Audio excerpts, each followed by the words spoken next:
खत्म करो, खत्म करो, खत्म करो, खत्म करो, हक दो, हक दो, हक दो, हमारा प्लाट हक दो, हक दो,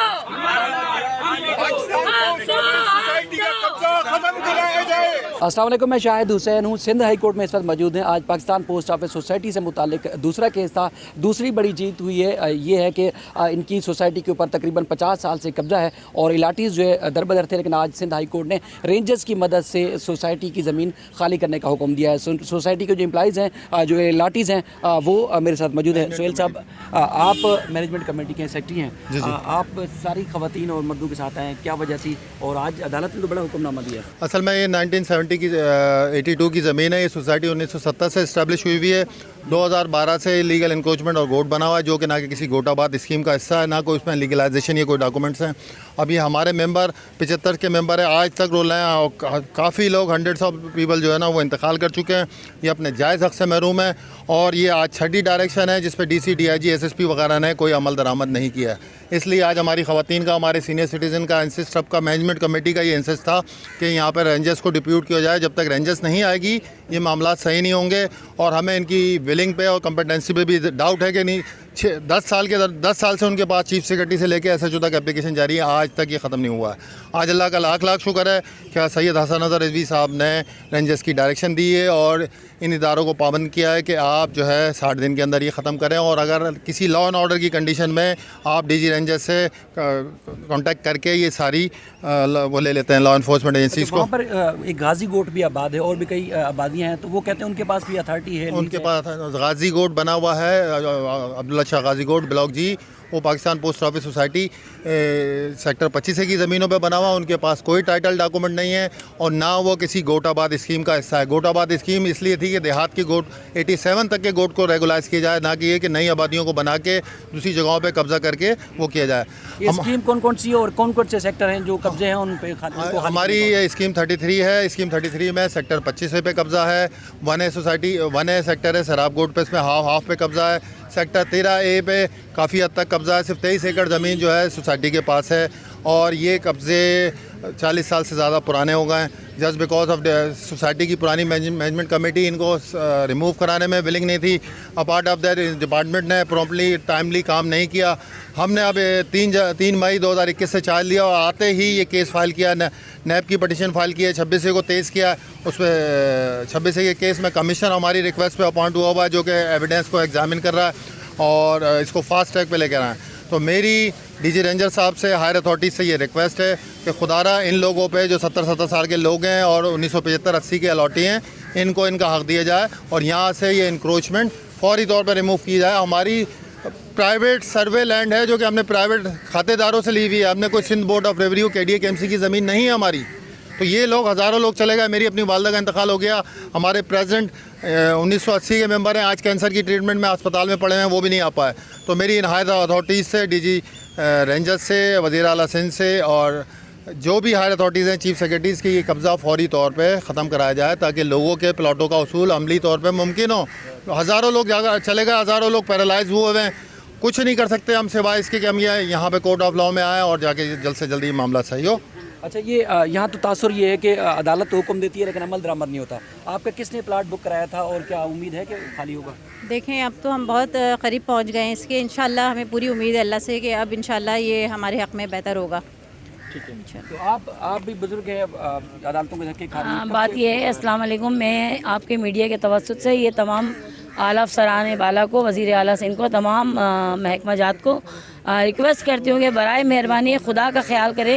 खुदा की बारगाह में आपको जवाब देना होगा। हमने ये प्लॉट जो ख़रीदे थे, हमारे बुज़ुर्गों ने ख़रीदे थे, 40 साल हो गए और हम लोग दर बदर की किराए के घरों में ठोकरें खा रहे हैं। और हमारी इस ज़मीन में 2012 के बाद गाज़ियाबाद कोई गोट की ज़मीन नहीं है। गाज़ियाबाद अब्दुल्ला शाह गाजी गोट बनाया गया और बिल्कुल जाली है। कोई इससे 2000 पहले से कोई भी इस पर ज़मीन नहीं थी। हम लोग कब्ज़ा मांग रहे हैं। अब नई मैनेजमेंट आई है, इन्होंने हमारे लिए कोशिश की है तो मेरी वज़ीर आला सिंध से और तमाम अफसरान बाला से गुजारिश है कि कोर्ट ने आज बहुत अच्छा ऑर्डर किया है। अल्लाह ताला इनको सिला देगा ज़रूर, क्योंकि इंसाफ की कुर्सी पे लोग बैठे हुए हैं और हमारे लिए इंसाफ करेंगे तो खुदा इनको सिला देगा इसका। और इन्होंने हमारे सारे हकदार हैं हम लोग, और हम लोग दरबदर की किरायों के घरों में ठोक रहे। मैं भी रिटायरमेंट के करीब हूँ और हम लोग किससे फरियाद करें, क्या करें। लिहाजा आप लोगों के तवज्जुह से ये मैं पैगाम पहुँचाना चाहती हूँ कि हमारे जो मरहूमीन मर गए जल्द से जल्द उनके प्लॉट उनको दिए जाएँ, ताकि उनकी औलादें अपने घर बना के रह सकें, ताकि हम लोग सब शुक्रगुजार हो खुदावंद आलम का। क्योंकि हम लोग बहुत परेशान हैं और आपको पता है महंगाई कहाँ से कहाँ चली गई है। किरायों के घरों में हम कब तक रहेंगे। आपका किसने बुक कराया था प्लॉट? हमारे ससुर ने बुक कराया था हमारा प्लॉट, और हम 40 साल से हम इस ज़मीन पे हम अपने प्लॉट के लिए बैठे हुए हैं। हमारा घर नहीं है, हम किराए के घरों में रहते हैं। और सबसे बड़ी बात अब जो हमें महसूस हो रहा है, 6 दफ़ा जो है ना ऑर्डर हो चुके हैं इंक्रोचमेंट के हवाले से। खुदा रब हम अपील करते हैं कि सूबाई गवर्नमेंट से कि हमें तो ऐसा महसूस होता है कि ऊपर के हाथ हैं ना, तो खुदारा इन हाथों को हटाया जाए, सूबाई गवर्नमेंट ख़ुद इन्वॉल्व है। वरना जब इतने ऑर्डर पे ऑर्डर हो रहे हैं तो आज जो है ना ये इंक्रोचमेंट ख़त्म हो जानी चाहिए थी और लोगों को उनके मिल जाने चाहिए थे। अच्छा, ये एक बात बताइए कि क्वेश्चन भी थी नैब की। अब वो नैब की क्वेश्चन अभी हतमी ऑर्डर सामने नहीं आया, लेकिन जो इतलात है क्वेश्चन ख़त्म हो चुकी है। तो अब अदालतों से जो इंसाफ यकीनन मिल रहा है मुसलसल, लेकिन हुकूमत कहती है या वहाँ के जो गोट आबाद लोग हैं उनको टाइटल मिला हुआ है, गोट आबाद स्कीम ने उनको दस्तावेज़ात दी हुई है। अच्छा देखिए, ये 2013 में इसका बाकायदा लेआउट पास हुआ था, इसको सस्पेंड किया गया एक ख़ास उसके लिए, और उसके बाद उस पर ये कच्ची आबादी कायम करवाई गई। और सारा जो है ना ये सारा 2013 के बाद से शुरू हुआ। तो इस पर गोट का तो कोई काम ही नहीं है। गोट कोई भी कोर्ट कहती है गोट नहीं है। अदालत जैसे हसन रज़वी भी ये 12 ये रिमार्क्स दे चुके हैं कि 87 के बाद शहर में कोई गोट आबाद नहीं हो सकता। और ये 2013 में लेआउट पास था, इसका KBCA में भी रिकॉर्ड है और हर जगह रिकॉर्ड है। ये प्राइवेट लैंड है, ये ना क्लास ज़मीन भी नहीं है। ये सर्वे लैंड कहलाती है। सर्वे लैंड ये होती है कि हम सोसाइटी ने खातेदारों से खरीदी। ना क्लास ज़मीन ये होती है गवर्नमेंट जब देती है। आपका प्लॉट किसने बुक कराया था? मेरे पेरेंट्स ने, मेरे वालिद ने करवाया था 74 में, और इंतज़ार कर करके उनकी भी डेथ हो गई दोनों की ना। और हम किराए के घर में जो है वो रहते हैं, और आजकल आपको पता है किराया अफोर्ड करना कितना मुश्किल है। तो जिनके ख्वाब थे वो तो ये दुनिया से ख्वाब लेके चले गए।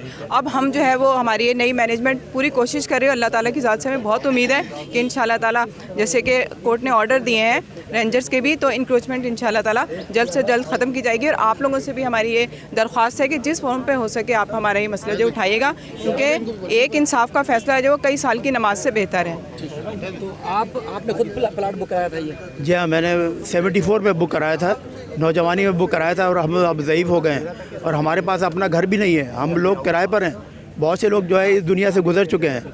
ये बड़ा अलमिया है कराची के शहरियों का कि यहाँ पर नाजायज़ कब्ज़े हो जाते हैं और उनको वागुजार कराने में, खाली कराने में बरसों लग जाते हैं। और फिर जब हमारे हक़ में फ़ैसला भी आ जाता है तो मुताल्लिक़ा इदारे इतने शायद कमज़ोर हैं या उनको क्या मुश्किलात दरपेश हैं, समझ में नहीं आता कि वो हमें अभी तक हमारे प्लाटों को हम हासिल नहीं कर पाए।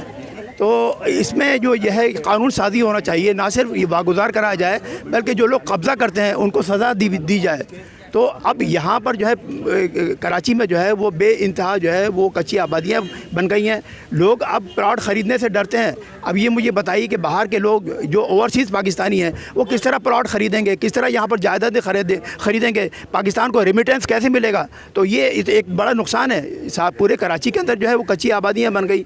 हम जो है अब अभी तक जो है अपने प्लाटों से जो है महरूम है हम। और अब जो है जबकि काफ़ी अल्लाह का शुक्र है कि हमारे हक़ में कुछ कोर्ट ने जो है कई मरतबा फ़ैसला दिया है, लेकिन मुताल्लिक़ा इदारे जो है वो इसको देखें और हमें इसको वागुजार करा कर हमें इससे अब ये तमाम जो है वो सीनियर सिटीज़न हैं। 1973 का 50 साल हो गए इसको। आज तक हम धक्के खा रहे हैं, हमारे को कोई रसोई नहीं है कहीं भी किसी जगह जो है ना। ये शोहेल भाई हैं, इनकी मेहरबानी है, इन्होंने हमको इकट्ठा किया। आज हम इस पोजीशन पे आएंगे। हाई कोर्ट ने मसला हमारे फेवर में ऑर्डर कर दिया। ये तमाम वो सीनियर सिटीज़न हैं जिनके ऊपर सिंध हाई कोर्ट ने तमाम जो सूबाई हुकूमत या लोकल गवर्नमेंट के जो इदारे थे उनको तमाम को 12 अहकाम जारी किए। उसके बावजूद जो है इनके घर खाली नहीं कराए गए थे। अब रेंजर्स को हुक्मनामा मिला है। बात सुने, हम इतनी मुद्दत से किराए पर हैं और हमें ज़मीन लेकर भी अभी तक हम धक्के खा रहे हैं। और ये तो नहीं करना चाहिए ना, हमें मिलनी चाहिए ज़मीन, दें हमें ज़मीन, हम कहाँ घर डालें। ठीक है, तो बहरहाल ये जज्बातें भी हो रही हैं, ज़ाहिर है एक ज़ाहिर है काफ़ी एक तवील अरसे से जब कोशिश कर रहे हैं कि अपने जो रकम लगाई है या एक जो ख्वाब सजाए थे अपने घर बनाने के, वो पूरे नहीं हो पा रहे। अब रेंजर्स से उम्मीद लगाई है, अब देखते हैं अब रेंजर्स सिंध हाई कोर्ट के हुक्म पर कब तक अमल दरामद करती है, उसके हवाले से जो भी अपडेट्स होंगे आपके सामने रखेंगे। अपना ख्याल रखिएगा। अल्लाह हाफ़िज़।